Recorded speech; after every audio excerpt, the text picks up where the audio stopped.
I've been sent the Razer Huntsman Mini recently. 60% keyboards are becoming more and more popular, but this one actually gave me a bit of a shock.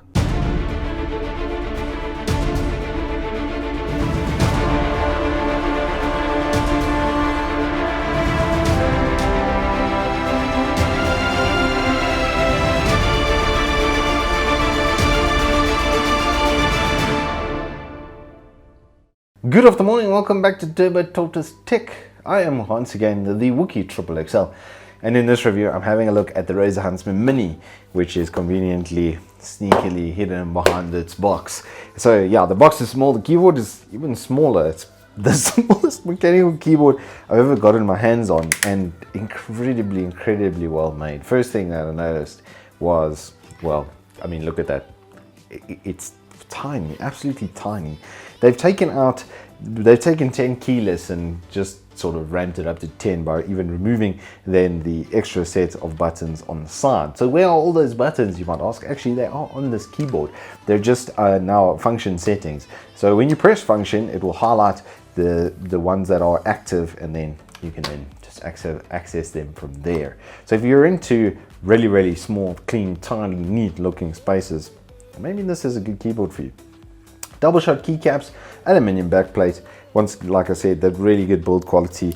Nice removable USB Type-C type connector, which is really good as well that it is Type-C, because these are going to be dime a dozen in the future. This basically is the new micro standard for USB. So this is going to be the opposite of whatever hen's teeth would be. This is the potato of cables, effectively, and you'll find it absolutely everywhere, which is quite nice. And then on the back there's a by gamers for gamers emblem sort of etched into the keyboard, which I quite like. Really nice rubberized feet as well. Double layered kickstand, so you can have it on either or, which is quite nice.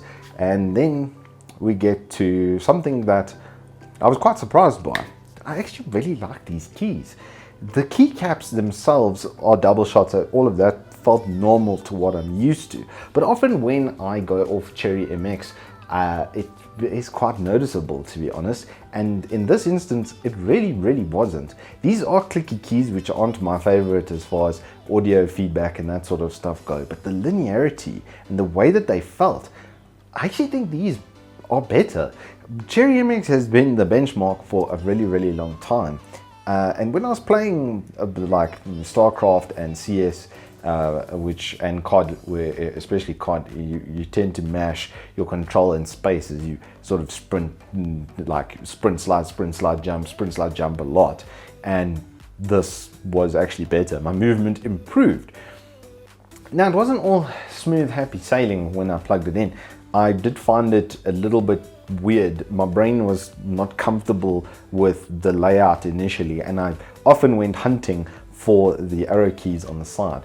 But in a lot of cases, when I test equipment, I use it for a couple of hours, except, okay, cool, that's the level of the level of performance of the product at least, and then put it back in its box or set it to the side and take back or reuse what I'm comfortable with, obviously. But I used this for 2 full days, and the only time I felt the need to swap it out was when I needed those keys because of settings on my editing software. I needed that section, and then there were some games that I actually used page up and insert and stuff for different items in my menu. So until that point, playing anything that used the normal WASD was absolutely fantastic. And what also would be absolutely fantastic is going to LAN with this. Literally, you could pop it in your pocket and you could just whip out your keyboard. The removable cable makes it so that you won't bend the rubber garret on the back of it. And then they do give you 2 little covers for either side of your cable, which is very long and very braided. So yeah, if you want to use this as home defense, this connection is so strong it can literally hold up the keyboard with it being removable, as I said earlier. Another thing that's quite staggering with Razer products is how comprehensive their lighting software is and their macro software. There's so many settings. I literally got lost in there at one point, but setting up lighting profiles, you can have like multiple layers of different lighting profiles. You can then have different profiles for different games. It's got the full Razer Synapse experience along with this. And I have to say, like I said, the keys for me, when a keyboard is already built this well, if you're wanting something that's really small and you don't need those extra keys, the numpad, etc., and you are landing and stuff a lot or moving around as a competitor quite often, then it all comes down to the key itself. And like I said, these are the purple clicky variant. There is a slightly heavier, 3 whole grams heavier red type of switch, which I think if it's anything like this is going to be really, really good. The clacky feedback from this is also, it's pretty unintrusive is the way I would explain it. A lot of the time when I use clicky keys, I feel like when they bump down, they tend to do that, whereas this is super linear. Really well made, really well put together. LED brightness is pretty good as well. It's not the brightest I've ever seen, but in a dark room, it's going to more than be able to do its job. One other nice feature is there are some lighting profiles for you on the keyboard. So for instance, if I press function, control and 3 for instance, then it'll have a little reset time, and then you see it changes on the keyboard. And then you can save profiles to those numbers as well. And then each one will have different settings for different games. It's got a full onboard memory system, so you don't have to install Razer Synapse anymore to be able to have your profiles. So when you go to tournaments, setup just becomes that much easier. Now at 3,000 South African rands, there are certainly cheaper keyboards with, well, more keys. Why are we paying more money for something that has less keys on it? I think you're paying for 2 things here.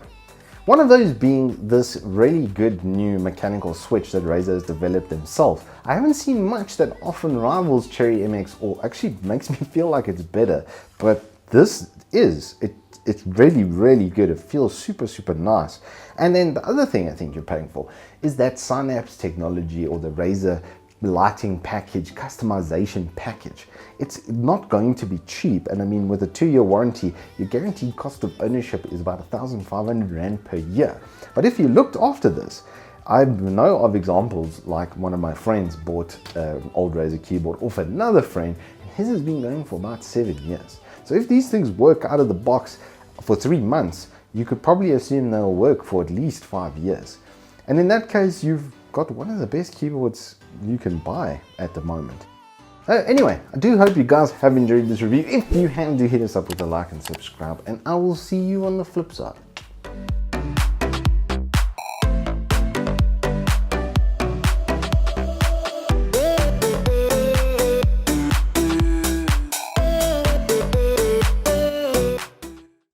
Un momento, por favor.